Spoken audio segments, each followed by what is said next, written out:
কুষ্টিয়ায় ছাত্র জনতার অভ্যুত্থানে গুলিবিদ্ধ তরুণের মামলায় আসামে বিএনপি দুই নেতা। কুষ্টিয়া সদর উপজেলায় বৈষম্য বিরোধী ছাত্র জনতার আন্দোলনে গুলিবিদ্ধ হয়ে আহত এক তরুণের করা মামলায় বিএনপির দুজন নেতাকে আসামি করা হয়েছে।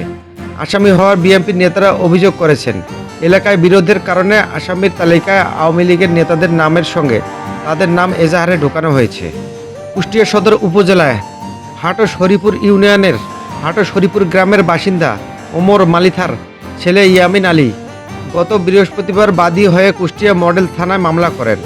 মামলায় ৬৭ জনের নাম উল্লেখ করা হয়েছে। এছাড়া ১,০০০ থেকে ১,২০০ জনের অজ্ঞাতনামা আসামি করা হয়েছে। রোববার রাতে বিষয়টি জানাজানি হলে এ নিয়ে বিএনপি নেতাকর্মীদের মধ্যে ক্ষোভ সৃষ্টি হয়। বিএনপি নেতা আতিয়ার রহমান বলেন, আমরা গণ অভ্যুত্থানে মাঠে ছিলাম, অথচ আমাদের নামে মামলা করা হয়েছে। দলের মধ্যে প্রতিহিংসার কারণে আমাদের বিরুদ্ধে মামলা দেয়া হয়েছে। এলাকায় আমাদের কোণঠাসা করতে এমন নোংরামি করা হয়েছে। আমরা দলের শীর্ষ নেতা ও পুলিশ কর্মকর্তাদের সঙ্গে কথা বলেছি, তারা আমাদের বলেছে মামলা থেকে আমাদের নাম বাদ দেয়া হবে।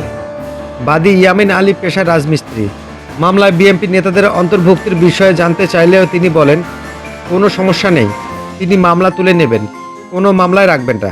কুষ্টিয়া মডেল থানায় করা এই মামলায় এজাহারের সূত্রে জানা গেছে, বৈষম্য বিরোধী ছাত্র আন্দোলনের শহরের বিভিন্ন এলাকায় তীব্র আন্দোলন গড়ে তোলে ছাত্র ও জনতা। আন্দোলনে আওয়ামী লীগ ও পুলিশের গুলিতে অসংখ্য ছাত্র জনতা গুলিবিদ্ধ হয়ে নিহত ও আহত হন।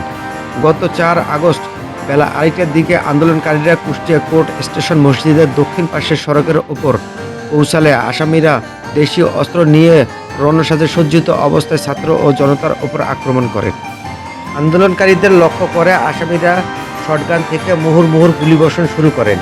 এ সময় আন্দোলনের সম্মুখ ভাগে থাকা ইয়ামিনের ডান চোখে ২টি ও মুখের ডান দিকে ৫টি গুলিসহ শরীরের বিভিন্ন জায়গায় মোট ১৮টি গুলি লাগে। এ ঘটনায় ৪ মাস ২২ দিন পর ২৬ ডিসেম্বর ইয়ামিন আলী বাদী হয়ে ৬৭ জনকে আসামি করে কুষ্টিয়া মডেল থানায় এই হত্যা চেষ্টার মামলা করেন।